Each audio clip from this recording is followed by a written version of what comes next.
엄마라는 말만 들어도 눈물이 납니다. 아낌없이 대가 없이 주는 어머니의 사랑은 늘 우리의 가슴을 울리죠. 냉정히 생각해보면 대가 없이 성립하는 건 없습니다. 누군가의 안락함은 반드시 누군가의 노력과 희생을 담보로 하는 법이고, 당신이 편안하다면 다른 사람이 그만큼 애쓰고 있다는 말이니까요. Kiss goodnight. She'll be different in the morning. That's sweet. 우리는 엄마라는 이름 아래 육아의 모든 걸 떠맡아야 하는 현실이 정당하지 않다는 걸 다들 알고 있습니다. 알고는 있지만 그 무게를 실감하지 못하는 경우가 많죠.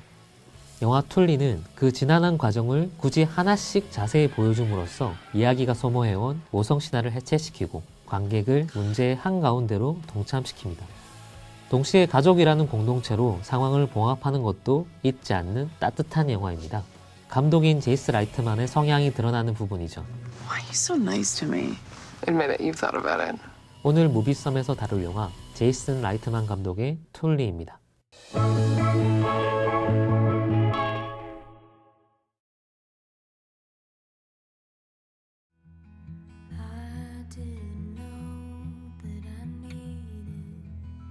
대략적인 상황은 이렇습니다. 마를로는 반복되는 일상과 전쟁 같은 육아에 지쳐가는 중입니다. So what are the consequences? I don't know. What about George? He has 10 desserts. What happens then? 8살인 첫째 딸은 어른 같지만 여전히 보살핌이 필요한 나이고, Jonah, stop! The world is full of loud toilets. The world is a loud toilet, please. What's going on, little fella? He just gets freaked out by certain noises. I'm sorry, we're... 남들과는 조금 다른 정서적인 문제를 안고 있는 둘째는 항상 걱정스럽고 미안합니다. 거기에 현재 셋째까지 임신 중인 상태라 꼴이 말이 아닙니다. Hello. 이때 슈퍼 유머 툴리가 나타나서 마를로를 구원해줍니다. I'm here to take care of you. I thought you were taking care of the baby. Yeah, but you pretty much are the baby. 툴리의 한마디 말은 이 영화의 모든 것을 압축하고 있다고 해도 과언이 아닙니다. You know her better than anyone. 영화는 아주 평화로워 보이는 장면으로 시작하는데 아들에게 천천히 솔질을 해주는 엄마 마를로의 모습을 보여줍니다. 이때 카메라는 부분적인 클로즈업과 얼굴을 위주로 찍는데 이건 영화 전체를 관통하는 시점이기도 합니다. 피로하고 멍한 상태를 상징적으로 그리고 직관적으로 보여주는 효과적인 장면들이죠. 이어서 아주 짧은 평화의 순간들이 지나가고 차에 타자마자 현실의 고난들이 밀려옵니다. Go to the other parking lot. Honey, the other lot is full. We have to park here today, okay?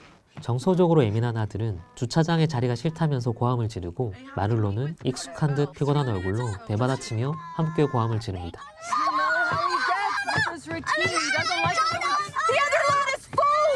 진이 빠진 단쯤은 자포자기한 얼굴을 꽤 오래 보여주면서 마를로의 현재 심경을 대변하죠.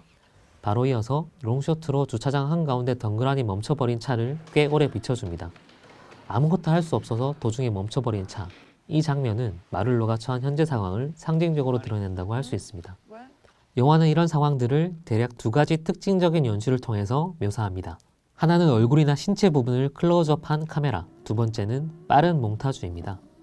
특정 부분의 클로즈업은 문장으로 치자면 따옴표와 같습니다. 강조하는 상징적인 표현이란 말이죠. Hey guys. Hi, Daddy. Hi. 가령 식탁에서 아들이 음료수를 쏟고 엉망이 되자 마를로는 완전히 지쳐버린 표정으로 상의를 벗어버립니다. 이건 임신부의 당연한 몸이지만 아이는 놀라서 말합니다. Mom, what's wrong with your body? 이 말은 어쩌면 임신과 육아를 멀찍이서 결과로만 바라본 많은 이들, 대표적으로 무관심한 남편의 언어일 겁니다. 그런 마를로의 집에 툴리가 찾아왔을 때 마를로의 시선을 제일 먼저 사로잡는 건 날씬한 툴리의 배와 허리입니다. 카메라는 그 부분을 클로즈업해서 보여주는 것으로 마를로의 욕망과 심정을 한 컷에 담아냅니다. 매우 직관적이고 이해하기 쉬운 배치이자 이미지죠. I mean, your 20s are great. They are. But then your 30s come around the corner like a garbage truck at 5 a.m.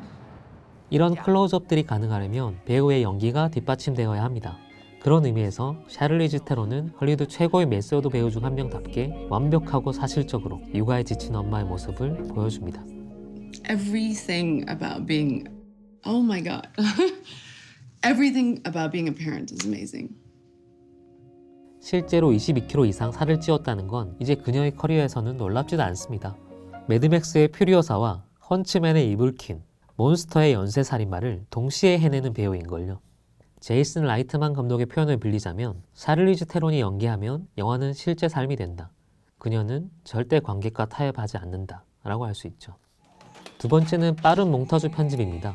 마를로가 아이를 낳고 집으로 돌아왔을 때 육아의 현실을 빠른 편집으로 보여주는데요. 아기 울음소리를 중심에 두고 모유 착유, 기저귀 갈기, 잠을 못 자서 초췌해져가는 모습, 집안에 늘어가는 얼룩 등을 빠르게 보여줍니다. 이때는 표정보다는 행해의 몽타주로 쭉 나열되는데 그야말로 육아를 고된 일처럼 묘사합니다. Jonah, I'm late. Hey. 병원에서 출산을 할 때도 마찬가지죠. 아주 건조하게 상황을 묘사하고 있습니다. 남편이 기다리는 로비 TV에는 늘씬한 모델들이 나오며 마를로가 임신과 출산 때문에 이별해야 하는 것들을 짧게 보여준 뒤에 병실에서 마를로가 정작 힘을 줄 땐 고통을 넘어서 피곤한 표정들을 보여줍니다. 육아는 분명 축복이지만 동시에 힘든 일이라는 걸 새삼 강조하는 거죠. 이런 세세하고 사실적인 묘사가 가능했던 건 제임스 라이트맨 감독과 디아블로 코디 작가의 협업 덕분입니다. 디아블로 코디 작가의 실제 경험담을 기반으로 했다고 하는데 작가는 산후우울증으로 인해 엄마라는 역할에 대한 두려움이 생기고 자신감을 잃은 여성들에 대한 이야기를 다루고 싶었다고 합니다. 이들 콤비는 I'm pregnant. What should we do?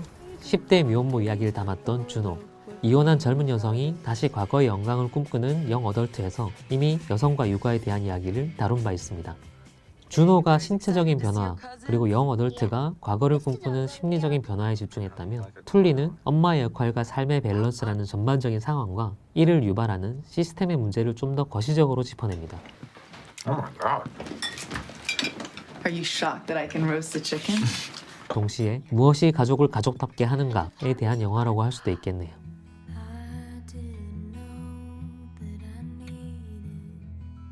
툴리가 짚어내는 거시적인 시스템의 문제를 좀 더 살펴볼까요?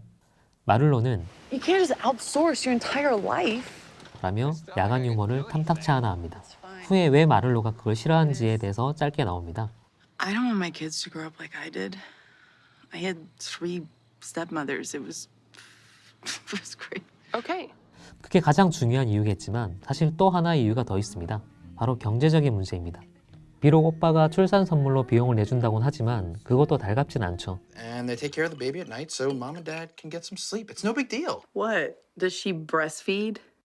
마를로는 영화 내내 삐딱하고 날선 말투로 주변을 무한하게 만드는 것처럼 묘사됩니다. 오빠 집에서 아기가 생긴 기분을 묻자 Because I feel like an abandoned trash barge. 라고 하고 오랜만에 본 오빠에겐 On personal hug buffer now. Oh yeah. 라고 답합니다. 여기에 남편도 눈치 없이 아들이냐 딸이냐 라는 질문에 Boy or a girl? What's happening here? You know, I feel like it's definitely a boy. Marla didn't want to find out this time, but I kind of wish we did. He's 40s. Who needs the surprise, right? 라고 거들죠. 이게 만약에 편안한 상황이면 재밌는 농담인데 진짜 그런 상황이 되니까 진심의 반영처럼 들리는 겁니다. 어쩌면 마를로의 날선 반응들은 나아가 없어지는 상황에서의 최소한의 방어 기제일지도 모릅니다. 주변에선 수시로 배려라고 배려해주는데 선한 의도와 배려도 받아들인 사람이 준비가 되어 있지 않다면 소용이 없습니다. Let me just get a decaf skim latte.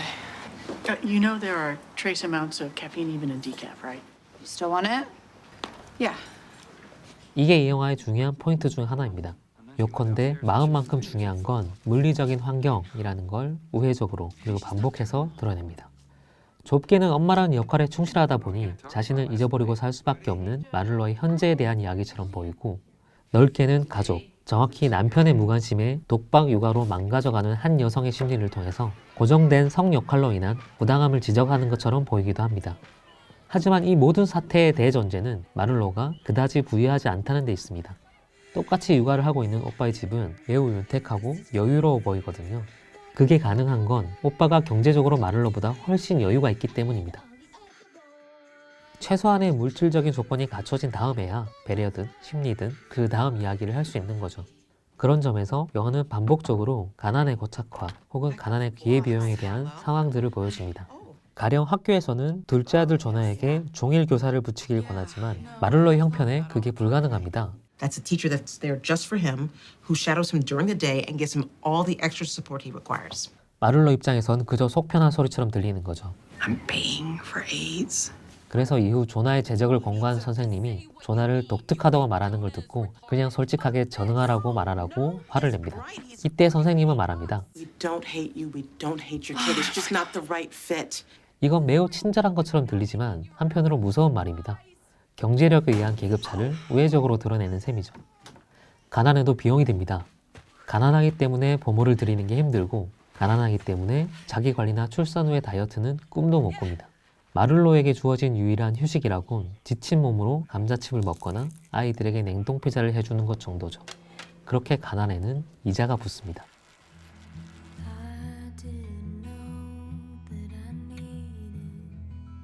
제이슨 라이트맨 감독은 모든 문제의 기반에 가난이 있다는 사실을 과장하거나 혹은 누군가를 향해 책임을 묻는 등 감정적으로 대응하지는 않습니다.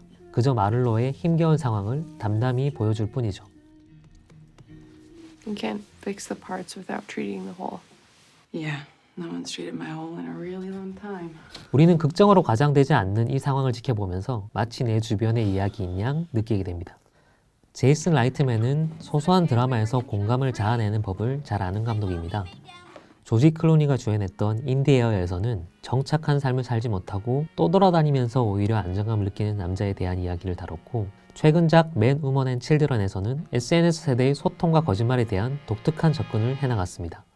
인디에어의 주인공인 라이언은 가족에 매달리는 자들 앞에서 당신들의 짐을 내려놓으라 라고 설파하는 남자인데, Make no mistake, your relationships are the heaviest components in your life. 얼핏 가족이라는 예속적인 관계에 대한 도피처럼 보이기도 합니다. 하지만 그럼에도 제이슨 라이트맨이 끝내 기대고 긍정하는 건 함께하는 삶입니다. 중요한 건 그럼에도 함께한다는 사실이죠. 한편 라이트맨의 공감 연출의 비결은 성실한 기본기에 있습니다. 특별한 장치를 취하거나 반전의 내러티브에 매달리는 대신에 공감할 만한 일상의 디테일과 상징들을 촘촘하게 반복하는 거죠.